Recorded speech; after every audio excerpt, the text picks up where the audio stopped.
फिर इसके बाद उत्पत्ति 28 का 15, इर्मियाह 16 का 21, रोमियो 12 का 1 से लेकर 21 तक, दूसरा कुरिन्थियों 9 का 8 और 9, और फिर इसके बाद यशायाह कौन? यशायाह 60 का 1, लूका 21 का 33, लूका 21 का 33, लूका 21 का, फिर से बोल दूं मैं एक बार, प्रकाशित वाक्य 2 का 4 से 5, उत्पत्ति 28 का 15, इर्मियाह 16 का 21, रोमियो 12 का 1 से 21, दूसरा कुरिन्थियों शॉर्ट में लिखा करें, दूसरा कुरिन्थियों 9 का 8 और 9, यशायाह 60 का 1, लूका 21 का 33। अपने पड़ोसी से कहो, पश्चाताप करने का मौका है आज। अपने मन को फिराओ, अपने मन को फिराओ। Hallelujah, hallelujah, hallelujah. प्रकाशित वाक्य 2 के 4 और 5 में लिखा हुआ है, पर मैं तुझे तेरे विरुद्ध यह कहता हूं, तूने अपना पहला सा प्रेम छोड़ दिया है। 5 में लिखा है, तो स्मरण कर कि तू कहां से गिरा है और मन फिरा और पहले के समान काम कर। यदि तू मन ना फिराएगा तो मैं तेरे पास आकर तेरी दीवट को उसके स्थान से हटा दूंगा यीशु के नाम में। आमीन। क्या कहा परमेश्वर ने? अगर आप इसे पढ़ेंगे प्रकाशित वाक्य 2 का अगर आप 1 से पढ़ेंगे, इसमें लिखा है कि मैं जानता हूं कि तू लोगों से घृणा करता है, मैं जानता हूं कि तुझे पाप से नफरत है, मैं जानता हूं कि तू मेरी आज्ञाओं का पालन करता है, मैं जानता हूं कि तू मेरी उपस्थिति में चलने वाला है, लेकिन तू, मैं तेरे विरुद्ध यह कहता हूं, तूने अपना पहला सा प्रेम छोड़ दिया है। हम परमेश्वर की आज्ञाओं को मानते भी हैं और कुछ आज्ञाओं को हम पूरी करने की पूरी कोशिश करते हैं, सब कुछ कर रहे होते हैं, ओके। और जब हम सब कुछ करते हैं तो फिर ऐसी क्या बात हुई कि परमेश्वर ने हमसे ये बात कही कि तूने पहला सा प्रेम छोड़ दिया है। ये बात प्रकाशित वाक्य यानी बाइबल के सबसे लास्ट पुस्तक से बताई जा रही है, और ये उन कलीसियाओं को बताई जाती थी जो कलीसियाएं परमेश्वर के काम में निपुण तो होती थीं, लेकिन उनमें कभी कभी परमेश्वर की आज्ञा नहीं वरन अपना स्वभाव दौड़ता था। वो अपनी इच्छा के अनुसार चलते थे, वो परमेश्वर की आज्ञाओं को भूल चुके थे।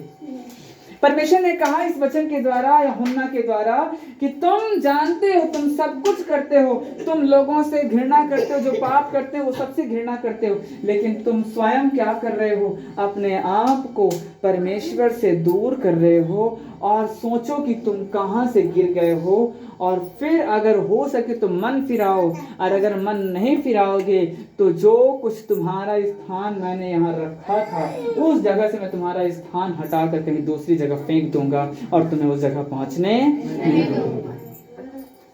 आज यूपी में यही हो रहा है, यूपी में यही हुआ है। यूपी के लोगों ने, जो परमेश्वर के काम करने वाले लोग थे, उन्होंने किया परमेश्वर के काम को, लेकिन किस रीति के साथ किया? बहुत बुराई के साथ किया। क्या किया? बहुत बुराई के साथ परमेश्वर के काम किए। अगर आप बाइबल पढ़ते होंगे तो आप सबको मालूम होगा कि जब इजराइलियों ने परमेश्वर के कामों को देखा कि समंदर अलग हो गया, 40 साल तक लगातार आसमान से मन्ना गिरता था हम लोगों के लिए कि खाएं और भूखे न रहें। पानी चट्टान से निकलता था उनको पीने के लिए। इस रीति से परमेश्वर ने बड़े बड़े काम किए। सुनिए, बहुत ध्यान सुनिए, इस टाइम तो बिल्कुल भी नहीं।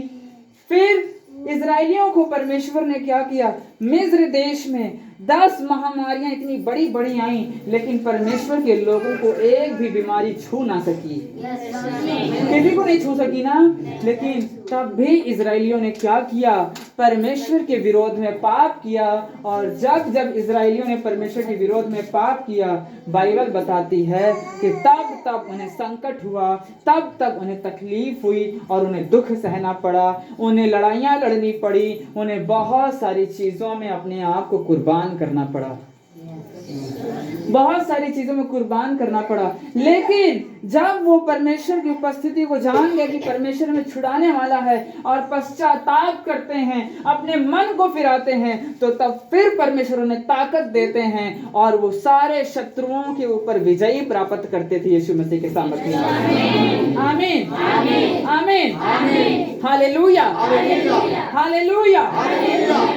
मैंने गिदोन के बारे में बताया होगा, आप सब जानते होंगे, कुछ लोगों को मैंने बहुत बताया डीपली, ठीक है। गिदोन भी क्या था, उस टाइम पे इजराइलियों ने, सुनो, लिसन इधर, उस टाइम पे इजराइलियों ने क्या किया था, परमेश्वर की नजर में गुनाह किया था। कनान देश आ गए जहां पर मधु की धारा यानी शहद की नदियां बहती थी, दूध की नदियां बहती थी उस देश में। और इजराइलियों ने परमेश्वर के विरोध में काम किया, मूर्ति पूजा शुरू कर दी उन लोगों ने। और क्या हुआ कि जो इजरायली करोड़ों की संख्या में थे, वैसे थोड़े से पिद्दू से दुश्मनों से हार गए। किससे हार गए? पिद्दू से, दुश्मनों से हार गए। और फिर क्या हुआ, जब गीदोन को परमेश्वर ने चुना, तो उस टाइम परमेश्वर ने, उन लोगों ने पश्चाताप किया परमेश्वर से। और जब पश्चाताप किया इजरायलियों ने, तो जानते हो क्या हुआ, परमेश्वर ने गीदोन को चुना और उन्हीं करोड़ दुश्मनों को परमेश्वर ने सिर्फ 300 लोगों के द्वारा हरा दिया यीशु मसीह के सामने। आमीन, आमीन। क्या समझा आपने? जब जब इजराइलियों ने गुनाह किया, जब जब इजराइलियों ने परमेश्वर के विरोध में काम किया, तब तब परमेश्वर ने उन्हें क्या दिया? सजा दी, उन्हें दुख दिया, उन्हें अपनी नजरों से दूर कर दिया और जो कुछ उनका था उनसे सब छीन लिया परमेश्वर ने, दुश्मनों को दे दिया, क्योंकि तुमने मेरे विरोध में पाप किया। और जब जब इजराइलियों ने अपने मन को फिराया, पश्चाताप किया कि परमेश्वर हमसे गलती हुई, हमसे गुनाह हुआ, हमें माफ कर दे, हमें छुड़ा इस जगह से, हे परमेश्वर तू कहाँ है, हे परमेश्वर तू कहाँ है, जब उसे पुकारने लगे, तो बाइबल बताती है कि परमेश्वर ने उन्हें वो फिर से उपस्थिति से भर दिया यीशु मसीह के नाम में और उन्हें जीत दी यीशु मसीह के सामने। आमीन, आमीन। आज अगर आप सब भी इधर उधर के चक्करों में पड़ने से बेहतर है अपने परमेश्वर की उपस्थिति में जाओ, पश्चाताप करो और परमेश्वर से हर एक व्यक्ति कहे कि मैं अपने मन को परमेश्वर तेरे सामने रखता हूँ, मुझे माफ कर दे, मुझे मौका दे परमेश्वर फिर से दोबारा करने का अपनी महिमा को। परमेश्वर जी तूने मुझसे छीन लिया अपना अधिकार, ये जो विरोध हुआ है खुदावंशी, मैं इसे मिटाना चाहता हूँ। परमेश्वर मुझे फिर से अपना अधिकार दे, फिर से अपनी ताकत दे, जैसे इजराइलियों को तू देता था वैसे मुझे भी सामर्थ्य दे परमेश्वर, जिससे कि विरोध की आत्मा को मैं नाश कर सकूं मेरे परमेश्वर। और जब मैं पश्चाताप करो, और जब तुम पश्चाताप करोगे तो मैं यीशु मसीह के नाम में भविष्यवाणी करता हूँ, घोषणा भी करता हूँ कि तुम जीतोगे यीशु मसीह के नाम में। चाहे जितना विरोध करने वाला क्यों ना हो, चाहे जितना विरोध करने वाला क्यों ना हो, करोड़ों की संख्या में क्यों ना हो वो, लेकिन तुम्हें कोई नहीं हरा सकता यीशु मसीह के नाम में। आमीन, आमीन, हालेलुया। समझ रहे हो कि नहीं मेरी बात को? इजरायली 430 साल तक कहाँ थे? मिस्र के अंदर घुसे हुए थे। परमेश्वर ने सिर्फ अब्राहम से कहा था कि मैं 400 साल के बाद उन्हें मिस्र देश से निकालूंगा, लेकिन इजरायलियों ने क्या किया? उन्होंने गुनाह किया और उन्होंने परमेश्वर को याद नहीं किया, और जो 400 साल लगने चाहिए थे उसमें 30 साल एक्स्ट्रा लग गए। और जब 30 साल एक्स्ट्रा लग गए तो परमेश्वर ने कहा कि जब तक मैं इन्हें तकलीफ नहीं दूंगा तब तक ये मुझे याद नहीं करेंगे। इसी वजह से परमेश्वर ने क्या किया? फिरौन राजा को चेंज कर दिया गया, और फिरौन ने क्या कर दिया? एक नियम लागू कर दिया कि जितने भी इजरायली हैं इनसे जितना हो सके अच्छे से काम कराओ, इनका थकाए डाव काम कराए। इतना कराओ इन्हें भोजन मत दो खाना खाने के लिए। और जब ऐसा हुआ तो आप देखेंगे बाइबल में परमेश्वर ने क्या किया, उन लोगों ने परमेश्वर को पुकारा, और जब परमेश्वर को पुकारा तो परमेश्वर ने मूसा को भेजा, और परमेश्वर ने मूसा के द्वारा पूरे इजराइलियों को छुड़वा दिया यीशु मसीह के सामने। हालेलुया। परमेश्वर आज आपको भी छुड़ाने, आपको जीतने की ताकत देने जा रहा है यीशु मसीह के सामर्थ्य। आपको भी परमेश्वर वो सामर्थ्य देने जा रहा है, आपके पास भी वो ताकत है। लेकिन हम क्या कर रहे हैं, हम एक दूसरे के चक्कर में पड़े हुए हैं, हम पश्चाताप नहीं कर रहे हैं।